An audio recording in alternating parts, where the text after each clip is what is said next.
Hello everyone, my name is ग्रूट एंगुरी और आप सभी का स्वागत है हमारे यूट्यूब चैनल ट्विन ब्रोस में। सो फाइनली आज मैं हाजिर हूँ कीपिंग क्वाइट के मोस्ट इंपॉर्टेंट क्वेश्चंस के साथ। टोटल 4 टाइप के क्वेश्चन हम देखेंगे। सबसे पहले हम एमसीक्यू देखेंगे, फिर एब्स्ट्रैक्ट बेस्ड देखेंगे, फिर शॉर्ट क्वेश्चन हम देखेंगे, फिर लॉन्ग क्वेश्चन हम देखेंगे। बहुत ही इंपॉर्टेंट वीडियो होने वाली है, इसको अच्छे से पूरी देखिएगा। तो सबसे पहले यार बात कर लेते हैं एमसीक्यू टाइप वाले क्वेश्चनों की, जो हमारे सामने बहुत इंपॉर्टेंट आते हैं। तो पहला क्वेश्चन हमारे सामने आता है, according to the poet wars that are fought I have no. तो इसका ऑप्शन आता है सर्वाइवर्स, मतलब कोई भी वॉर अगर हम लड़ते हैं तो उसका कोई भी सर्वाइवर बचता ही नहीं है।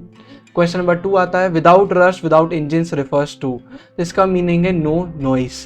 फिर क्वेश्चन नंबर 3 देख लेते हैं, the poet wants the entire humanity to. तो इनका आंसर है कीप स्टिल, मतलब वो चाहते हैं पूरी ह्यूमैनिटी थोड़ा स्टिल हो जाए थोड़े समय के लिए। फिर क्वेश्चन नंबर 4 आता है, have no truck with death means. तो इसका मीनिंग है कि उनका कोई भी एसोसिएशन नहीं है और वो डेथ से डील नहीं करते हैं।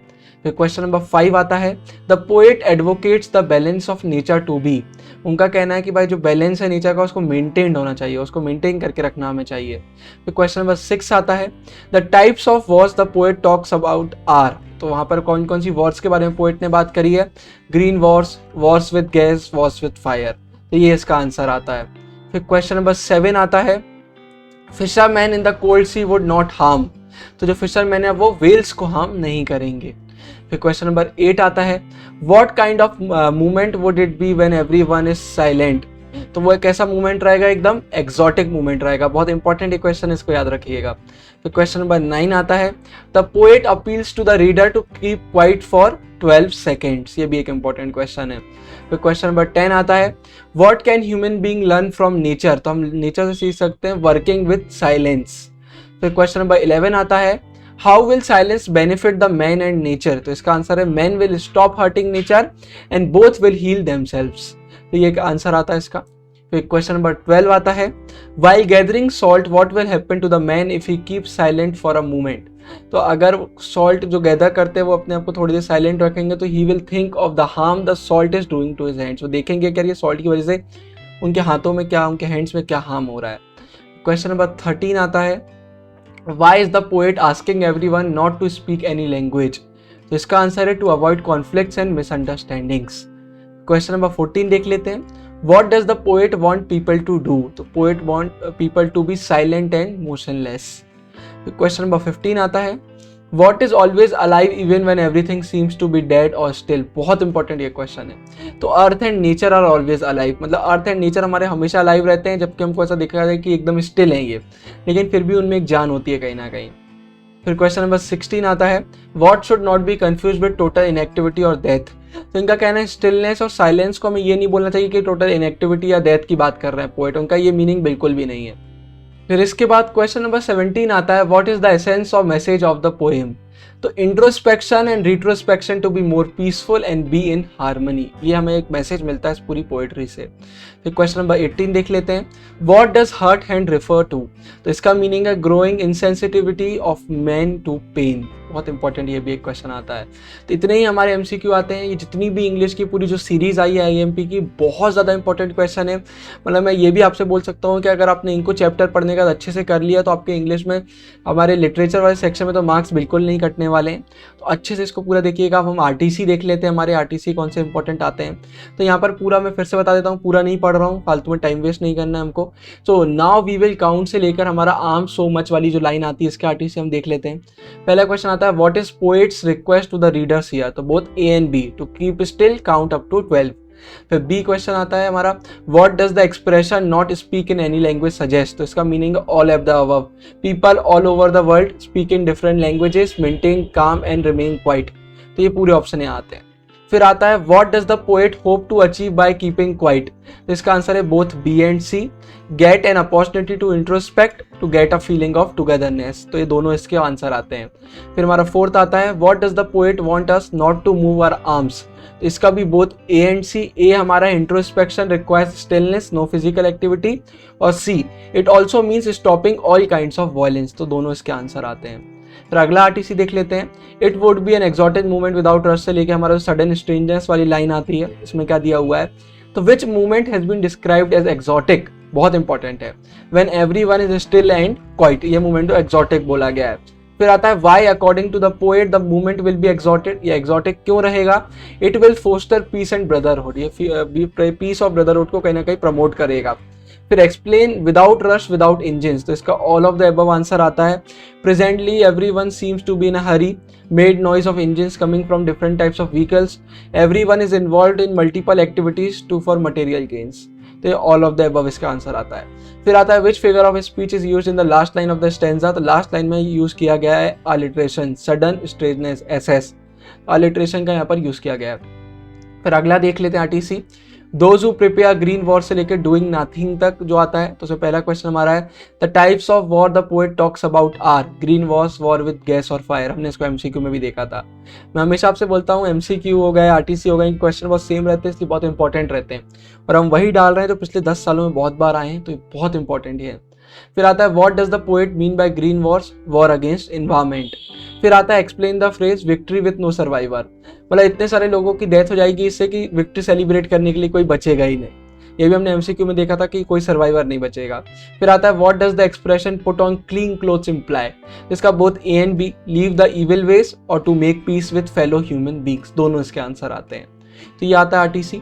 इसका अगला आरटीसी हम देख लेते हैं, fisherman in the cold sea would से लेके हमारा एट हिज हर्ट हैंड्स वाला, ये भी हमने एमसीक्यू में देखा है।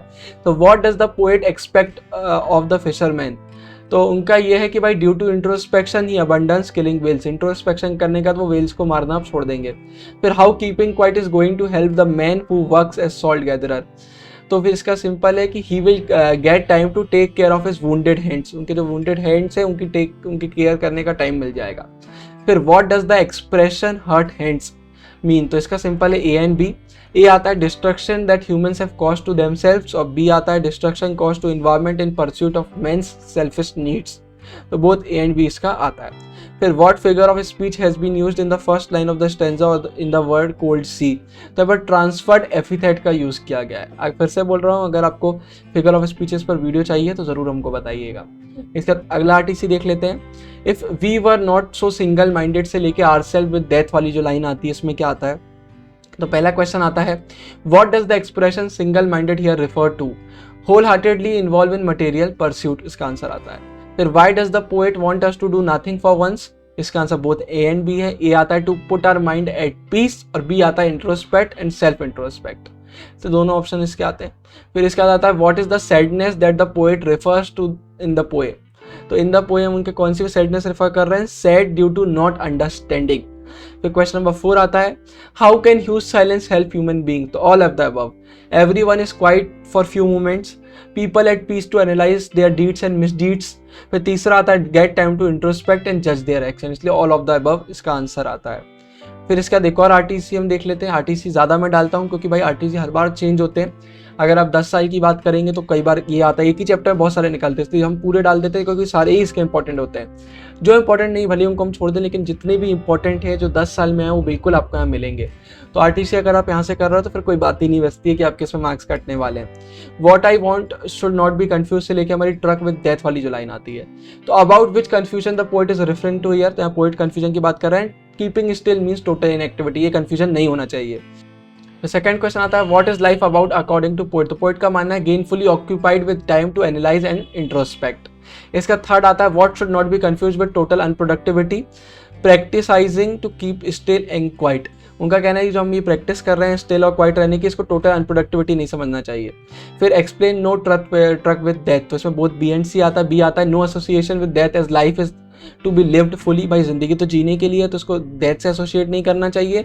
और दूसरा stillness and inactivity for few minutes in different from death, तो यहाँ पर ये बोला गया कि भाई जो स्टिलनेस और इनएक्टिविटी है आप इसको हर चीज़ से डेथ के कंपेयर नहीं करो। पोएट या डेथ की बात नहीं कर रहा है, पोएट का मीनिंग अलग है। पोएट तो एक अच्छी लाइफ जीने की बात कर रहा है, तो ये आता है। इसका एक और आरटीसी हम देख लेते हैं, perhaps the earth can teach us से लेके आई विल गो वाला, तो ये इसमें आता है what does the earth teach us, both B and C. There is life under apparent stillness, ये लाइन बिल्कुल याद रखिएगा, क्वेश्चन आंसर में भी बहुत हेल्प करेगी आपको। फिर आता है we can still be alive and kicking through maintaining stillness for few moments, इसलिए दोनों आते हैं।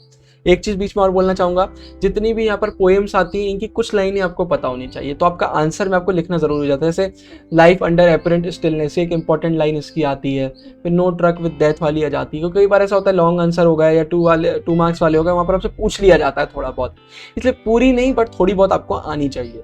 फिर आता है what is the significance of keeping quiet, तो ऑल ऑफ द अबव। फिर से इसका आंसर आता है very peaceful atmosphere, no involvement in harmful activities, establishing peaceful coexistence, तो ऑल ऑफ द अबव इसका आंसर आता है। फिर आता है the poet uses conventional style and personal pronouns और you, we and I because, इसका answer he wants us to be friendly with whole Mankind. फिर आता है which poetry device has been used in second line, तो यहाँ पर भी transferred epithet का यूज किया गया है। फिर इतने ही हमारे आते हैं यार एक्सट्रैक्ट बेस्ड क्वेश्चन, बहुत ही इंपॉर्टेंट ये थे। अब सीधे शॉर्ट आंसर देख लेते हैं। पोएट्री में ज़्यादा शॉर्ट लॉन्ग नहीं होते हैं, कम होते हैं एज कम्पेयर टू बाकी हमारे जितने भी प्रोज होते हैं, बट फिर भी बहुत इंपॉर्टेंट ये होते हैं, तो इनको हम देख लेते हैं। और सबसे ज़्यादा स्कोरिंग ये होते हैं, जितने कम क्वेश्चन आंसर है उतना अच्छे से हम उनको याद कर सकते हैं। तो पहला क्वेश्चन आता है What does the title of the poem suggest to you? What do you think the poem is about? तो हमारा जो टाइटल है इस पोएट का वो हमें सजेस्ट करता है इंपॉर्टेंस ऑफ साइलेंस। ये पूरी हमें पोएट्री बताती है कि क्वाइट रहने की क्या इंपॉर्टेंस है, इंट्रोस्पेक्शन की क्या इंपॉर्टेंट है। ये वर्ड याद रखिएगा, चैप्टर का बहुत इंपॉर्टेंट वर्ड है। ये हमको इंट्रोस्पेक्शन करना सिखाती है और पूरी चीज़ हमको सिखाती है। इसमें बोला गया है कि हमारी जो स्पीच और एक्टिविटीज़ है कहीं ना कहीं हमें ट्रबल और सफरिंग लाती हैं, तो इन्हें हमें कंट्रोल कर रखना चाहिए। क्वेश्चन नंबर 2 आता है what will counting up to 12 and keeping still help us achieve, तो अगर हम 12 तक काउंट करते हैं और स्टिल रहते हैं तो हमें थोड़ा सा टाइम मिलेगा रुकने के लिए। अपनी जितनी भी हम डेली लाइफ उतना रश करने लगे, थोड़ा सा टाइम मिलेगा हमको अपनी एक्टिविटी से ब्रेक लेने का, जहाँ पर हम सेल्फ इंट्रोस्पेक्ट कर पाएंगे, अपने एक्शन देख पाएंगे और देख पाएंगे हम क्या सही कर रहे हैं, क्या गलत कर रहे हैं, और जो चीज़ें गलत कर रहे हैं उनको हम बंद करेंगे और इससे ब्रदरहुड भी कहीं ना कहीं प्रमोट होगा। फिर क्वेश्चन नंबर 3 आता है do you think the poet advocates total inactivity and death, देखिए बहुत इंपॉर्टेंट क्वेश्चन ही आ गया है। तो नहीं, जो पोएट हैं वो कभी भी टोटल इनएक्टिविटी और डेथ को एडवोकेट नहीं कर रहे हैं, उनने अपनी पोएट्री में, देखिए अब आपको मैंने बताया लाइन आपको पता होना चाहिए, तो यहाँ आता है he clarifies that he has no truck with death, ये पोएट्री की लाइन आती है।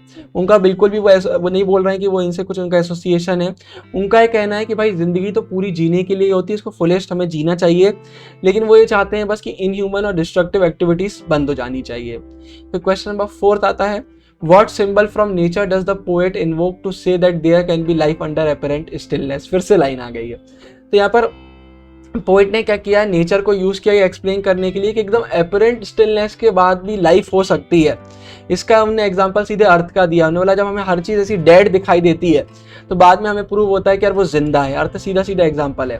अब कुछ भी अगर हमारे नेचर में देखेंगे तो आपको ऐसा लगेगा डेड है, लेकिन वो डेड नहीं है, एक रियलिटी है कि वो बिल्कुल अलाइव है। फिर आता है question number 5 why does one feel a sudden strangeness और counting to 12 and keeping quiet, तो एकदम से सडन स्ट्रेंजनेस क्यों होती है? क्या होता है, हम बहुत एक्टिव हैं, एकदम नॉर्मल लाइफ में पीपल बहुत एक्टिव हैं, हमें मशीन्स के साउंड सुनाई देते रहते हैं, तो जब हम एकदम क्वाइट हो जाते हैं और इंट्रोस्पेक्ट करते हैं तो एक अनफेमिलियर और बहुत स्ट्रेंज मूवमेंट होता है, तो क्योंकि अभी तक ऐसा हुआ नहीं था, हम इतने रश कर रहे हैं अपनी ज़िंदगी में, इसलिए एक सडन स्ट्रेंजनेस हमें उस मूवमेंट में फील होती है। फिर इसके बाद अगला देख लेते हैं how would keeping quiet affect life in and around the sea, तो जब कीपिंग क्वाइट कैसे अफेक्ट करती है, 2 वेज में करती है।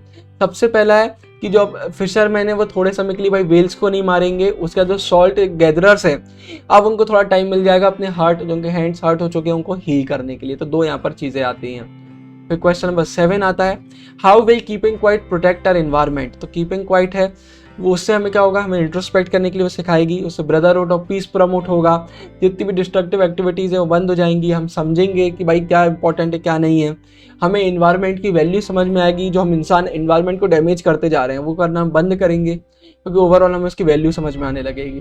तो ऐसे करेंगे तो हमें अपनी अच्छी डीड्स भी पता चलेंगी, बेकार भी पता चलेंगी, तो कहीं ना कहीं इन्वायरमेंट प्रोटेक्ट होगा। फिर क्वेश्चन नंबर 8 आता है what are the different kinds of wars mentioned in the poem, what is the Neruda's attitude towards these wars, question में आ गया, याद रखिएगा पेब्लो नरूडा ने ये लिखी है पोएट्री, आपको सारे पोएट के नाम पता होना चाहिए। हमने इसको एमसीक्यू में नहीं डाला था क्योंकि जो क्वेश्चन में जाते बार बार ज़्यादा रिपीट करना कोई मतलब नहीं रहता है। फिर आता है the poet writes about war against humanity and nature, green war हो गई, वॉर विद पॉइजनस गैसेस हो गई, वॉर्स विद फायर हो गई, जितनी भी काइंड की वॉर मेंशन है वो इस पोएम में पूरी मेंशन करी गई हैं। नरूडा का कहना है कि भाई वो वॉर को सीधे रिजेक्ट करते हैं, उनका कहना है कि ऐसी वॉर से विक्ट्री तो हो जाती है लेकिन विक्ट्री सेलिब्रेट करने के लिए कोई सर्वाइवर ही नहीं बचता है। एक बहुत स्ट्रॉन्ग मैसेज उन्होंने दिया है इस पोएट्री के जरिए। तो क्वेश्चन नंबर 9 देख लेते हैं, how can suspension of activities help. तो क्या होगा जब एक्टिविटी का सस्पेंशन होगा तो लोगों को टाइम मिलेगा इंट्रोस्पेक्ट करने का, ये वर्ड बिल्कुल याद रख लीजिए, अपने एक्शन को एनालाइज करने का मौका मिलेगा।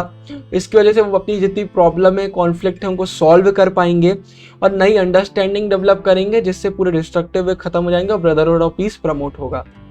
क्वेश्चन नंबर 10 आता है, according to the poet what is it that human being can learn from nature. तो लर्न नेचर से हम क्या सीख सकते हैं, वही लाइन आती है, लाइफ अंडर अपरेंट स्टिलनेस, ये हमें नेचर से मिलता है। एक अर्थ है वो कभी भी टोटल इनएक्टिविटी के स्टेट में नहीं होती है, nature continues to breathe and work even when there is stillness all around. इसका आप एग्जांपल ट्रीज का भी ले सकते हैं, भाई ट्रीज हमको ऐसा लगेगा लेकिन जिंदा नहीं, लेकिन ट्रीज भी जिंदा है, उनमें स्टिल है, वो एकदम क्वाइट है, वो एकदम, लेकिन वो एक अपनी जिंदगी जी रहा है। एक एग्जांपल मैं आपको बस दे रहा हूँ।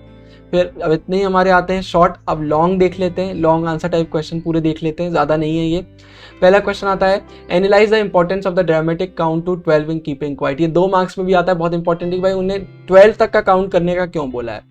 तो यहाँ पर दिया गया है कि जो पोएम ही ओपन होती है पोएट्स की अपील से कि अब साइलेंस हम बिगिन करेंगे। पोएट का कहना है कि साइलेंस क्या होगा, एक मूवमेंट होगा टुगेदरनेस का।